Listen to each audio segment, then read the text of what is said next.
देखो जनता ने खत्म कर दिया। क्यों कारण? अगर कांग्रेस का पुराना इतिहास देख लें,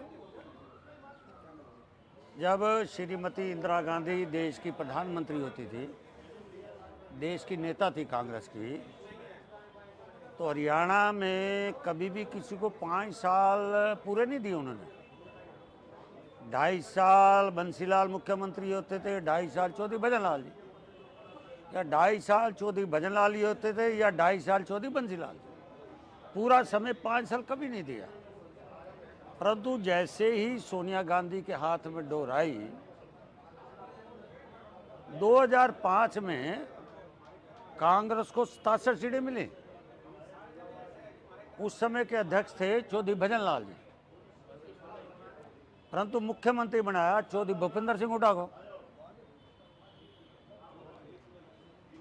और जब 2009 में चुनाव आए, आपकी 27 सीटें कम होगी। 67 में 40 सीट पे रह गई कांग्रेस। आप 2014 में जा रहे हो, चौधरी भूपेंद्र सिंह हुड्डा के नेतृत्व में आप मात्र 13 सीटें रहेगी। आप फिर 2019 में जा रहे हो, चौधरी भूपेंद्र हुड्डा के नेतृत्व में, तो 30 सीटें रहेगी। और वर्तमान में 2024 में जहां कांग्रेस देश और प्रदेश की जनता, देश का कांग्रेस का नेतृत्व, वर्तमान में मीडिया बंधु भी कह रहे थे कि चौधरी भूपेंद्र सिंह हुड्डा मुख्यमंत्री बनने जा रहा। क्या हालत हुआ? मात्र 37 सीटें। 19 साल का कार्यकाल दिया इसको कांग्रेस ने, 19 साल एक ही नेता पर। ऐसा केंद्रीय नेतृत्व के हमने समझबाग दिखा रखा था। उसका कारण एक धृतराष्ट्र बनकर दुर्योधन को बचाने के लिए, दुर्योधन को राज देने के लिए अमेरिका में नई नौकरी कर रहा है दीपेंद्र जी, उसको उठा के लाए। अरे भाई, किसी और कार्यकर्ता को एमपी बनाते उपचुनाव में, अपने बेटे को उभारा। और इससे हरियाणा कांग्रेस के अंदर एक भय पैदा होने लगा, ये तो सिर्फ अपने बेटे को बढ़ा रहा भाई। राविंदर जी छोड़ गए, चौधरी धर्मवीर जी छोड़ गए,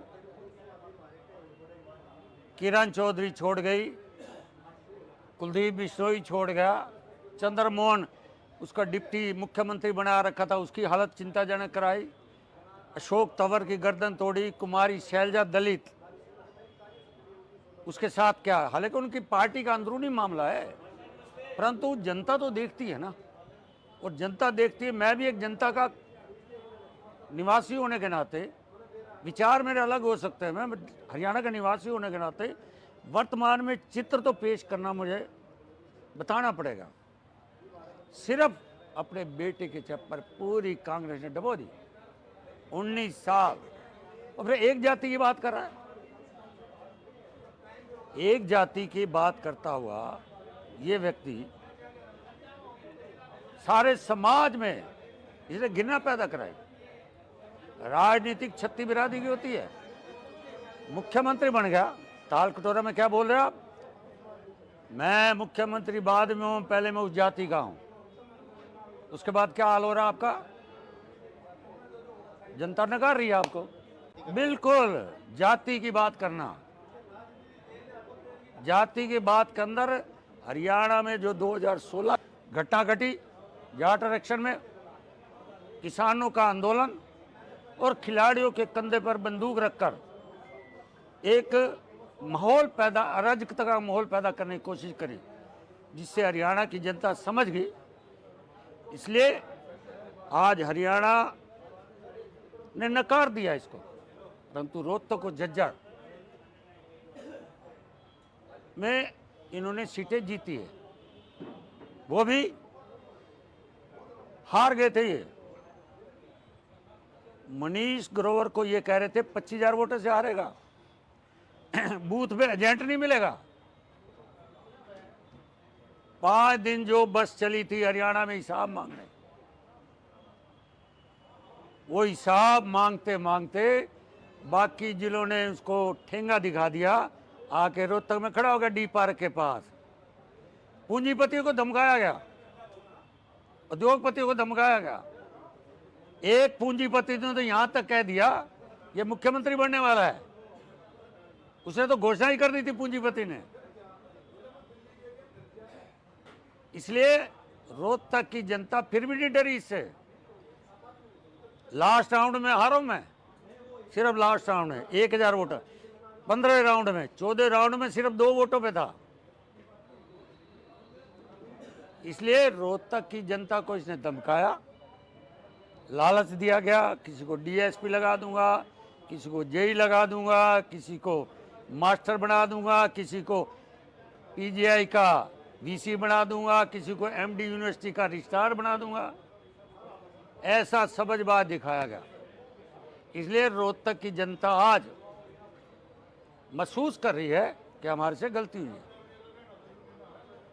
इसलिए मुझे लगता है, हालांकि उनके पार्टी का अंदरूनी मामला है, परंतु आज हरियाणा की जनता, विशेष रूप से रोहतक झज्जर की जनता इस परिवार को अब घर बिठाएगी। मनीष जी, ये कह के आप इस बात को जरूर नकार रहे हैं कि रोहतक विधानसभा, जो चारों विधानसभाएं रोहतक जिले की, उसमें भाजपा एक बार फिर से कमल नहीं खिला पाई है। मैंने कहा ना, रोहतक की जनता में थोड़ा सा ये लग गया कि मुख्यमंत्री आ रहा है, जबकि हमने बार बार कहा ये नहीं आ रहा, ये जा रहा है। विपक्ष का नेता नहीं बन पा रहा, हालात ये हो रहे हैं। उसके भी एमएलए की जब 90% में से टिकटें, 100 में से 90% इन्हें दी, 72 दिए टिकटें अपने हाथों से। इसने अपना समधी हरा बैठा 34,000 वोटों से,